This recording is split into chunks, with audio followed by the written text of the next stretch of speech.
त्र्यंबकं यजामहे सुगंधिं पुष्टिवर्धनम् उर्वारुकमिव बन्धनान् मृत्युमोक्षीमामृतात्। ओम ओम नमः शिवाय। प्रेम से बोलिए भोलेनाथ माता पार्वती की जय। हे प्रिय भक्तों, आज ज्येष्ठ मास शुक्ल पक्ष का प्रदोष व्रत है और प्रदोष व्रत जिस वार को पड़ता है उसे उसी के नाम से जाना जाता है। आज रवि प्रदोष व्रत है और आप सभी रसपान करेंगे रवि प्रदोष व्रत की संपूर्ण व्रत कथा और शिव चालीसा। मनुष्य को भगवान भोलेनाथ की कृपा पाने के लिए प्रदोष व्रत करना चाहिए। अगर मनुष्य प्रदोष व्रत नहीं कर सकता है, करने में असफल है, तो उस दिन प्रदोष व्रत की कथा सुनने मात्र से ही सभी मनोकामनाएं भगवान भोलेनाथ पूर्ण कर देते हैं। तो आज आप सभी सुनेंगे रवि प्रदोष व्रत की संपूर्ण व्रत कथा और शिव चालीसा। आप सभी से अनुरोध है कि इस कथा को भक्ति भाव से और प्रसन्न चित्त से पूरा अवश्य सुने और कमेंट बॉक्स में भगवान शिव शंकर भोलेनाथ की जय लिखना बिल्कुल भी मत भूलिएगा।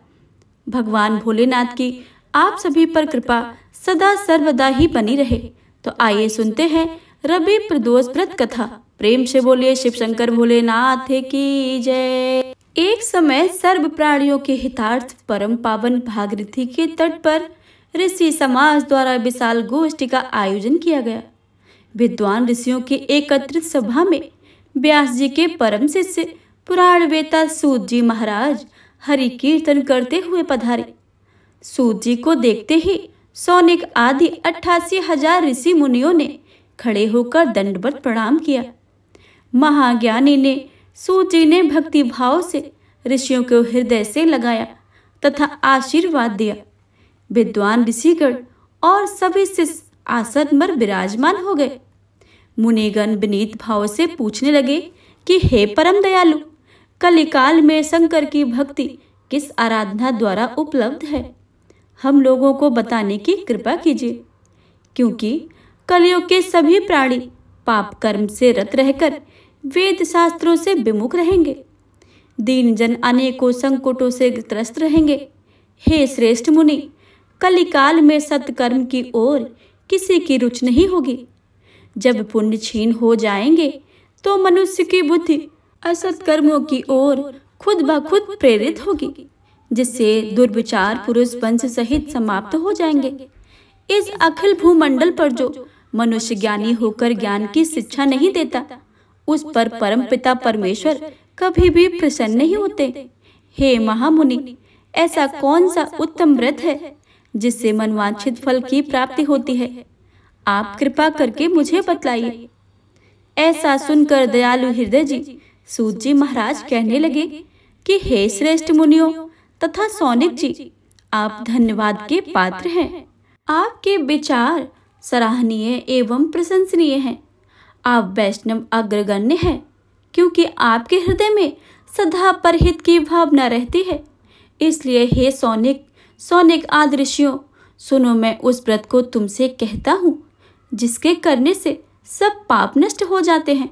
धन वृद्धि कारक, दुख विनाशक, सुख प्राप्त करने वाला, संतान देने वाला, मनोवांछित फल की प्राप्ति कराने वाला यह व्रत तुमको सुनाता हूँ, जो किसी समय में भगवान शंकर ने सती जी को सुनाया था और उनसे प्राप्त यह परम श्रेष्ठ उपदेश मेरे पूज्य गुरु जी ने मुझे सुनाया था, जिसे आपको सुनकर सुपेला में मैं सुनाता हूँ। बोलो उमापति शंकर भगवान की जय। सूत जी कहने लगे कि आयु वृद्धि स्वास्थ्य लाभ हेतु त्रयोदशी का व्रत करें। इसकी विधि इस प्रकार है। प्रातः स्नान करके निराहार रहकर शिव ध्यान में मग्न हो। शिव मंदिर में जाकर शंकर जी की पूजा करें। पूजा के पश्चात अर्ध पुण्य त्रिपुर का तिलक धारण करें। बेल पत्र चढ़ाएं। धूप दीप अक्षत से पूजा करें। ऋतु फल चढ़ाएं। ओम नमः शिवाय का रुद्राज की माला से जप करें। ब्राह्मण को भोजन कराएं और समर्थ के अनुसार उसे दक्षिणा भी दें। सत्य भाषण का परम आवश्यक है। हवन की आहुति भी देनी चाहिए। इसके बाद मौन व्रत धारण करके व्रती मंत्र ओम ह्रीं क्लीं नमः शिवाय स्वाहा से आहुति दें। इससे अभिष्ट फल की प्राप्ति होती है। व्रती को चाहिए कि पृथ्वी पर शयन करे, एक बार ही भोजन करे, इससे सर्व कार्य सिद्ध होते हैं। श्रावण मास में तो इसका विशेष ही महत्व है। यह सर्व सुख धन आरोग्यता देने वाला है। यह व्रत सभी मनोकामनाओं को पूर्ण करने वाला है। हे ऋषिवरों, यह है प्रदोष व्रत जो मैंने आपको बताया है। किसी समय शंकर जी ने सती जी को और वेद व्यास मुनि ने मुझे सुनाया था। सौनक ऋषि बोले कि हे पूज्यवर महात्मे, आपने यह परम गोपनीय मंगलप्रद कष्ट निवारक बतलाया है। कृपा करके बताने का कष्ट करें कि यह व्रत किसने किया था और उसे क्या फल मिला है। श्री सूत जी बोले कि हे विचारवान ज्ञानियों, आप शिव के परम भक्त हैं। आपकी भक्ति देखकर मैं व्रती पुरुषों की कथा कहता हूँ। एक गांव में अति दीन ब्राह्मण निवास करता था। उसकी साध्वी स्त्री प्रदोष व्रत किया करती थी। उसे एक ही पुत्र रत्न था। एक समय की बात है, वह पुत्र गंगा स्नान करने के लिए गया। दुर्भाग्यवश चोरों ने उसे घेर लिया और वे कहने लगे कि तुम्हें मारेंगे नहीं, तुम अपने पिता के गुप्त धन के बारे में हमें बतला दो। बालक दीन भाव से कहने लगा कि बंधुओं, हम अत्यंत दुखी दीन हैं, हमारे पास धन नहीं है। तब चोरों ने कहा कि तेरी इस पोटली में क्या बांधा है। बालक ने निसंकोच कहा कि मेरी माँ ने मेरे लिए रोटियां दी हैं। यह सुनकर चोरों ने अपने साथियों से कहा कि साथियों, यह बहुत ही दीन और दुखी मनुष्य है, अतः हम किसी और को लूटेंगे। इतना कहकर चोरों ने उस बालक को जाने दिया। बालक वहां से जाते हुए नगर में पहुंचा। नगर के पास एक बरगद का पेड़ था। वह बालक उसी बरगद के वृक्ष की छाया में सो गया।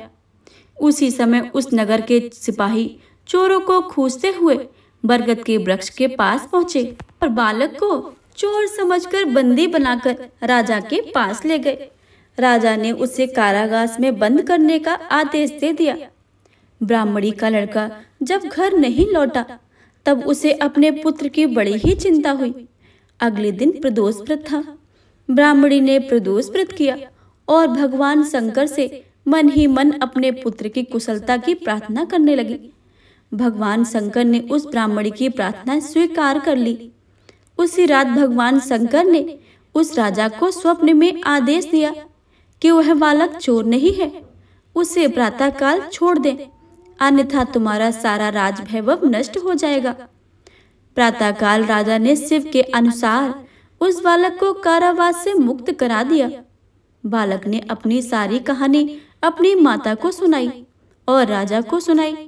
सारा वृतांत सुनकर राजा ने अपने सिपाहियों को उस बालक के घर भेज दिया और उसके माता पिता को राज दरबार में बुलाया। उसके माता पिता बहुत ही भयभीत थे। राजा ने उन्हें भयभीत देखकर कहा कि आप भयभीत ना हो, आपका बालक निर्दोष है। राजा ने ब्राह्मण को 5 गांव दान में दिए, जिससे कि वे सुखपूर्वक अपना जीवन व्यतीत कर सके।